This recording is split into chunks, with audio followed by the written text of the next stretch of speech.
আসসালামু আলাইকুম। Shimul memorial north south school and কলেজে সকল শিক্ষার্থীকে শুভেচ্ছা ও স্বাগত। আশা করি আপনারা অনেক ভালো আছেন। তো এই করোনাকালীন সময়ে সবাই বাসায় আছেন না, সুস্থ আছেন না? অবশ্যই আমরা বাসায় থাকবো, বাইরে বের হওয়ার জন্য কান্না করব না, তাই না? হ্যাঁ ছোট্ট সোনামণিরা, আজকে সোমবার, আজকে আমাদের বিষয় বাংলা, ইংরেজি এবং গণিত। আমরা আজকে নতুন নতুন কিছু পড়া শিখবো, তাই না? আসেন, তার আগে আমরা বাংলায় রংটা করে নিই। আসুন বোর্ডে চলে যাই। আমরা আজকে খ্যাকশিয়াল এবং খুকু দেখে খ ব্যঞ্জন বর্ণটি রং করব। খ, আমরা আজকে কোন বর্ণটি রং করব? খ। আমার সাথে সাথে বলুন তো, খ। খ বর্ণটি আমরা রং করব। রং করার সময় কি করব? আমরা সবাই একসাথে শীটটা বের করব এবং বর্ডার দিয়ে রং করব। আগে বর্ডার করব, সাইডে বর্ডার করা হলে তারপরে মাঝে রং করব। অবশ্যই খেয়াল রাখবেন বর্ডার করার সময় দাগের বাইরে না যায়, সেইটা খেয়াল রাখতে হবে। সবাই সুন্দর করে বর্ডার করেন। আরেকটা জিনিস খেয়াল রাখতে হবে, আমাদের পেন্সিলটা শার্প করে নিতে হবে। পেন্সিল ভোঁতা থাকা যাবে না, তাহলে রং দাগের বাইরে চলে যাবে। আস্তে আস্তে সুন্দরভাবে বর্ডার দিয়ে রং করতে হবে।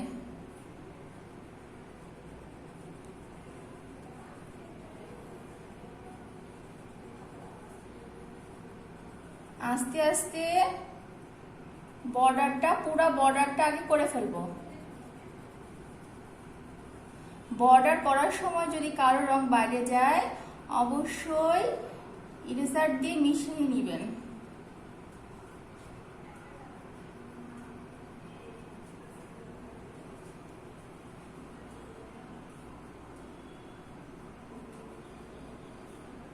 এই যে ছোট্ট সোনামণিরা, আমাদের প্রায় হয়ে এসেছে বর্ডার করা। এখন আমরা মাঝের অংশটা রং করব।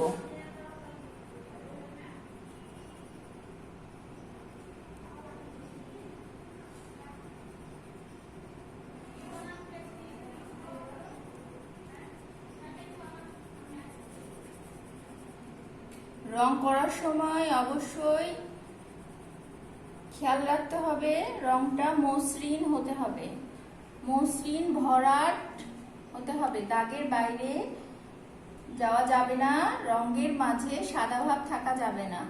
যদি দেখি সাদা ভাব আছে, যতক্ষণ না পর্যন্ত সাদা ভাব যাবে ততক্ষণ আমরা সেই অংশটুকুতে রং করতেই থাকবো।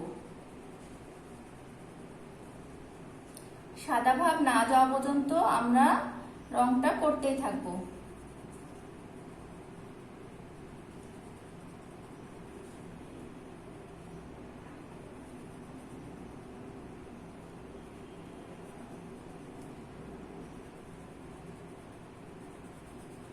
আস্তে আস্তে সুন্দরভাবে রং করতে হবে। তাড়াহুড়া করে রং করলে রং দাগের বাইরে চলে যাবে, তাই আস্তে আস্তে করে সুন্দরভাবে রং করতে হবে, সময় নিয়ে আস্তে আস্তে করে।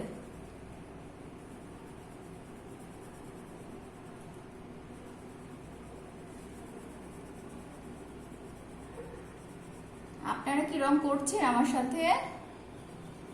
না করলে অবশ্যই বসে পড়েন, রং করা শুরু করে দেন।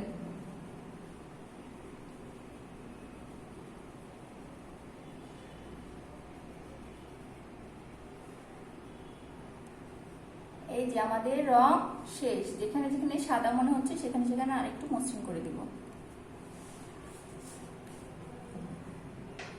এখন আমরা খ ব্যঞ্জন বর্ণটির ডটের উপর দিয়ে হাত ঘুরিয়ে লিখব। আসুন আমরা এখন ডট দেওয়া আছে, ডটের উপর দিয়ে আস্তে আস্তে হাত ঘুরিয়ে লিখবো। আমরা পেন্সিল দিয়ে লিখবো, তাই না? যদি আমাদের ডটের বাইরে চলে যায় তাহলে আমরা মিশাবো, মিশিয়ে ঠিক করে লিখবো। আস্তে আস্তে ডটের উপর দিয়ে হাত ঘুরাবো। খ, আমরা কোন বর্ণটির উপর হাত ঘুরাচ্ছি? খ। খ কোন বর্ণ? ব্যঞ্জন বর্ণ। আস্তে আস্তে আমরা ডটের উপর দিয়ে হাত ঘুরিয়ে লিখছি।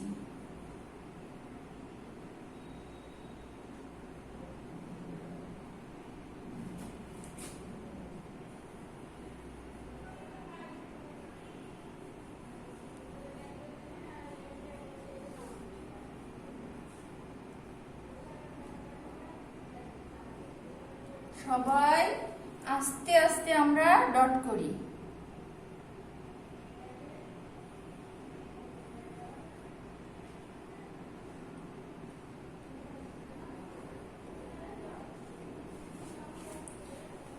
এখন আমরা রস্বই দীর্ঘই স্বরবর্ণ দুইটি সঠিকভাবে লিখব।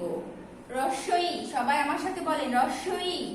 রস্বই লেখার সময় কি করতে হবে? প্রথমে মাত্রাটা দিতে হবে, দেওয়ার পরে আমরা এইভাবে গোল করব, এইভাবে করে লিখব।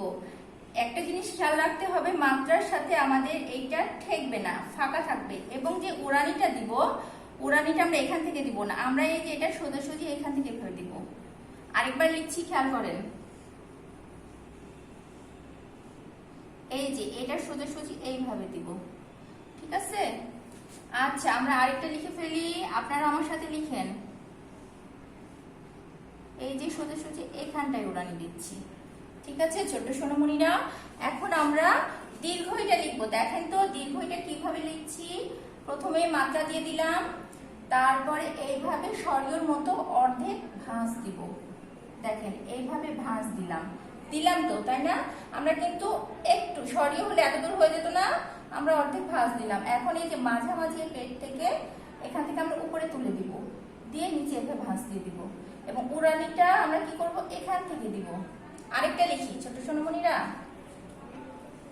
দেখেন তো, এই যে এইভাবে এভাবে দিলাম, দেওয়ার পর মাঝখান থেকে উপরে তুলে দিলাম, এবং নিচে নামাই দিলাম। আরেকটা লিখি, আমরা কি লিখছি? দীর্ঘই লিখছি, এইভাবে ঠিক আছে ছোট সোনামণিরা?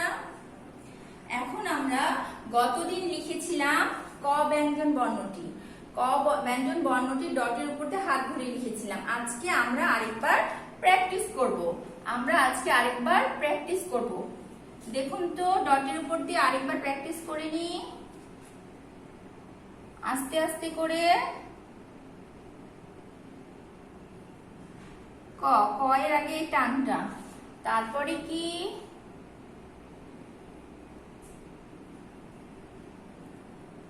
তারপরে এই সাইডের অংশ ক, ক লিখতে দেখুন। তারপরে কি আছে? আগে মাত্রা, তারপরে টান, তারপরে এই যে অংশটুকু, তারপরে কয়ের এইটা। আমাদের যদি ভুল হয় আমরা মিশিয়ে ফেলবো, তাই না? আমরা ইরেজার দিয়ে মিশিয়ে ফেলবো, ঠিক আছে?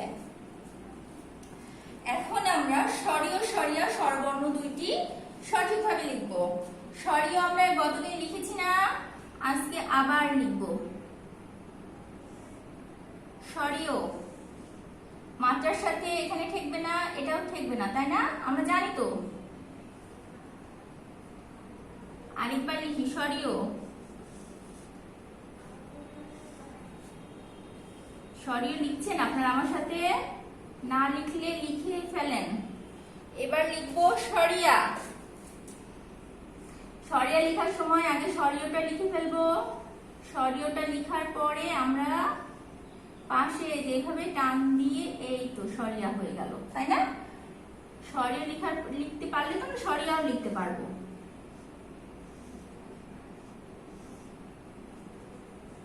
আরেকটা আছে, লিখে ফেলি, স্বরিয়া। ছোট্ট সোনামণিরা, আমরা এখন ইংরেজি ক্লাসে চলে যাব। চলুন আমরা ইংরেজি ক্লাসে চলে যাই। দেখি তো কি আছে ইংরেজি ক্লাসে। Let's know two words and their meaning with the letter P. চলুন পি লেটারটি দিয়ে দুইটি ওয়ার্ড অর্থ শিখে নিই। পি ফর কি? P for peacock, P for peacock, P for peacock, peacock মানে ময়ূর, পিকক অর্থ ময়ূর, পি ফর পিকক, পিকক অর্থ ময়ূর, পি ফর পেয়ার, পেয়ার অর্থ নাশপাতি, পি ফর পেয়ার, পেয়ার অর্থ নাশপাতি। তাহলে পি দিয়ে আমরা দুইটি ওয়ার্ড কি কি শিখে নিলাম? P for peacock, P for pair, P for peacock, P for pair. Peacock অর্থ ময়ূর, পেয়ার অর্থ নাশপাতি, পিকক অর্থ ময়ূর, পেয়ার অর্থ নাশপাতি। এখন know the letter Q need on the screen, Q লেটারটি স্ক্রিনে নতুন করে চিনে নিই। তাহলে আমরা নতুন ভাবে কি চিনলাম? কিউ, কিউ লেটারটি আমরা নতুন করে চিনলাম। তাহলে দেখুন তো ছোট সোনামণিরা, আমরা কোন লেটারটি চিনলাম? Q, Q. আরেকবার বলি কিউ, কিউ লেটারটি আমরা নতুন ভাবে চিনে নিলাম। Let's memorize two words and their meaning with the letters I G. চলুন আইজি লেটারগুলো দিয়ে দুইটি করে ওয়ার্ড ও অর্থ মনে করে বলি। I for ink, I for ink, ink মানে কালি। আই ফর আইসক্রিম, আইসক্রিম মানে মালাই বরফ। আই ফর ইঙ্ক, আমার সাথে সাথে বলুন, I for ink, I for ice cream, I for ink, I for ice cream. Ink অর্থ কালি, আইসক্রিম অর্থ মালাই বরফ। ইঙ্ক অর্থ কালি, আইসক্রিম অর্থ মালাই বরফ। জে, জে দিয়ে আমরা দুইটা ওয়ার্ড শিখে নিব। জে ফর জোকার, জোকার মানে তামাশাকারী। জে ফর জগ, জগ মানে jug. J for joker, J for jug, J for joker, J for jug. Joker অর্থ তামাশাকারী, জোকার অর্থ কি? তামাশাকারী। জগ, জগ অর্থ জগ, জগ অর্থ জগ। ছোট্ট সোনামণিরা, এখন আমরা know a fruit in English and Bengali, Bangla ও ইংরেজিতে একটি ফলের নাম চিনেও শিখে নিব। জ্যাকফ্রুট, জ্যাকফ্রুট, জ্যাকফ্রুট অর্থ কাঁঠাল, আমরা নতুন ভাবে জ্যাকফ্রুট চিনে নিব। জ্যাকফ্রুট অর্থ কাঁঠাল। ছোট্ট সোনামণিরা, আমরা সবাই কাঁঠাল খাই, তাই না? আমরা যারা খাই না তারা অবশ্যই আজকে থেকে কাঁঠাল খাবো, ঠিক আছে? কাঁঠাল আমাদের জাতীয় ফল, কাঁঠাল আমাদের জাতীয় ফল না? আমাদের তো খেতে হবে, তাই না? হ্যাঁ, তাহলে আমরা একটি ফলের নাম শিখে নিলাম, তাই না? জ্যাকফ্রুট। আবার বলুন তো, জ্যাকফ্রুট অর্থ কাঁঠাল। এখন আমরা চলুন নিজের প্রশ্ন উত্তরগুলো মুখে মুখে বলি। হোয়াট ইজ ফর পি, পিতে কি হয়? পিতে পিকক, পিতে পিকক, পিতে পিকক, পিতে পেয়ার, পিতে P for peacock, P for pair. ছোট্ট সোনামণিরা, পি ফর কি পেলাম আমরা? P for peacock, P for pair. তারপরে কি আছে? What is the next letter of P, P এর পরের লেটার কি? কিউ, পি এর পরের লেটার কিউ, পি এর পরের লেটার কি? কিউ। 3 নম্বরে আছে what is the Bengali meaning of peacock, পিককের বাংলা অর্থ ময়ূর, পিককের বাংলা অর্থ ময়ূর। পিককের বাংলা অর্থ কি হলো ছোট সোনামণিরা? ময়ূর। আমরা বাসায় পড়াশোনা করব তো, তাই না? হ্যাঁ, আমরা সবাই বাসায় পড়াশোনা করব। এখন আমরা গণিত ক্লাসে চলে যাই। ছোট্ট সোনামণিরা, চলুন 16 থেকে 18 পর্যন্ত সংখ্যাগুলো মুখে মুখে বলি। আমার সাথে সাথে বলুন। 16, 17, 18, 1 10 6 16, 1 10 7 17, 1 10 8 18। আরেকবার বলুন। 1 10 6 16, 1 10 7 17, 1 10 8 18। এখন 19 সংখ্যাটি স্ক্রিনে চিনে নিব। 1 10 9 19, 1 10 9 কত হয়? 19। ছোট্ট সোনামণিরা, 1 10 9 কত হয় বলুন তো? হ্যাঁ, 1 10 9 19 হয়। এখন আমরা নিজের প্রশ্ন উত্তরগুলো মুখে মুখে বলবো। 16, 1 10 6 16 এর পরের সংখ্যা কত? 1 10 7 17। 1 10 6 16 এর পরের সংখ্যা কত? 1 10 7 17। 2 নম্বরে কি আছে? 1 10 7 17 এর আগের সংখ্যা কত? 17 এর আগের সংখ্যা। 1 10 6 16, 17 এর আগের সংখ্যা 1 10 6 16। তাহলে আমরা 17 এর আগের সংখ্যা কত পেলাম? 16। 3 নম্বরে আছে আপনার 2 হাতে মোট কতটি আঙ্গুল আছে? 2 হাতে কয়টি আছে? 10টি।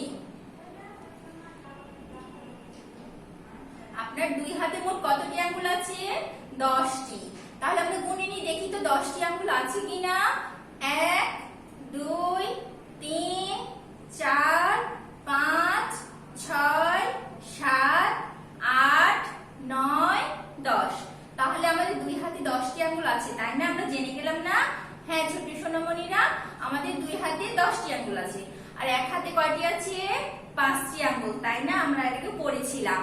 হ্যাঁ, এখন আমরা আমাদের বিনোদনে চলে যাই, একটু মজা করে নিই ছোট সোনামণিরা। আজকে আমরা বিনোদনে কি করব? ক্ল্যাপ ক্ল্যাপ ক্ল্যাপ রাইমটি করব, তাই না? আসুন আমরা রাইমটি করি। ঠিক আছে, আমার সাথে সাথে সবাই দাঁড়িয়ে যান এবং শুরু করেন। আমার সাথে সাথে একসাথে করব আমরা। ঠিক আছে ছোট সোনামণিরা? 2 little hands to clap clap clap, 2 little legs go tap tap tap, 2 little eyes are open wide, 1 little head goes side to side. ছোট্ট সোনামণিরা, আপনারা অবশ্যই বাসায় প্র্যাকটিস করবেন, মনোযোগ দিয়ে পড়াশোনা করবেন। আপনারা যদি পড়াশোনা না করেন আমার কিন্তু খুব মন খারাপ হয়। ছোট্ট সোনামণিরা, আজকে এ পর্যন্তই। এরপরে আবার আপনাদের মাঝে নতুন কিছু নিয়ে আসবো। আল্লাহ হাফেজ।